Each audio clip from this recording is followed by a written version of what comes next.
Driver हजरात बेचारे राती यकीन करो कि रोंदे नहीं मेरे हिसाब में, बाकी उन्हें में रहा कोई नहीं। महंगाई इतनी हो गई है, सवारी को असी पैसे ना मांगे देना सवारी दे आती है।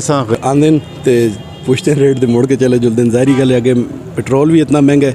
असा गरीब आवाम है, कोई भी पुछने वाला कोई भी नहीं। चोरियां डकैतियां तो हुण आम हो जुलसन। महंगाई के बारे में यार बहुत सारा मसला बने दा। असी लोग इतने डावो ते खलते दे हैं ते खाली आने हैं, खाली जुलने हैं।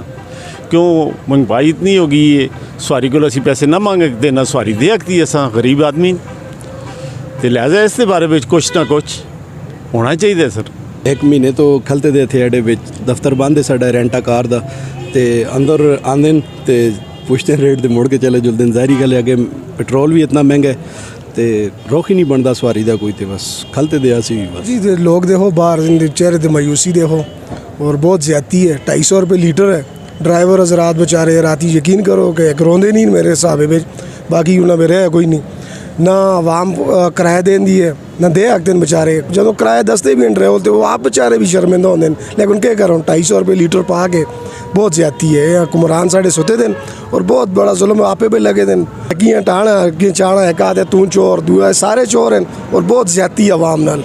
गरीब आवाम पिस रही है। आटा चीनी डालडा पूरा करने जो कि राती गरीब आदमी है। मैं आता दुकाना से जुलता है तो अल्लाह को पता है, तो सब पता है, और कार बच्चे उससे भुखे मर दें। ये ज़्यादती बहुत जुल्म है। और गरीब और फारा चौक दे मजदूर देखो तुसी बेचारे राती रोंदे जुलते मुड़ के, ठीक है। रोड देखो सुनसान, और हर आदमी के चेहरे देखो उदासी है। मौजूदा महंगाई का जिम्मेदार तो देहा चुले तो साढ़े हुक्मरान ने। ये एक आंदा है उस पूरा टाइम तुसी करने नहीं देंगे, पिछे तुसी दुआं चाड़ सटते हो।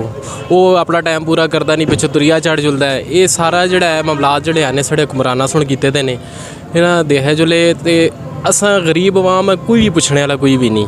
इमरान खान उसका फिर ही थोड़ा जा शुरू में हालात उसकी सख्त किए थे, लेकिन आस्ता आस्ता अगर उसकी हुकूमत चलती जुले है तो बेहतर हो जुलवन।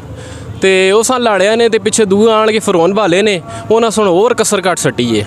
बिल्कुल किसी जाइए अली उन्हें गल कर सटी है। बंदा आता है यार थोड़ा जी पहले फिर सुकून मिलता है, और वो भी नहीं रहा आवाम का। असा के एहतजाज करना चाहिए, लेकिन असन की आवाम निकलती नहीं बाहर। हुण 100 रुपये आखते ना, अज फिर 50 रुपये और महंगे होने वाले जख्म उत्ते पेट्रोल। तो ये और काम लग जुलसी, और महंगाई बाद जुलसी। चोरियां डकैतियां तो हुण आम हो जुलसन। फिर उस तो बाद लाइट का मसला ज़्यादा बन गया। इस तो बाद करने सारे मामलात हुण बधदे जुलसन। हुण असी वही पुरानी रूटीन ते आ जुलसा मोमबत्ती घेन के बालसा। तो वो पुरानी रूटीन असां दी वही पुराने दौर में जिस तरह असी मोमबत्तियाँ दिए शिए बालते होने, वही रूटीन आ गई है। टाइम तो इमरान खान आया ना जी, मैरिट उत्ते सारे काम होंदे।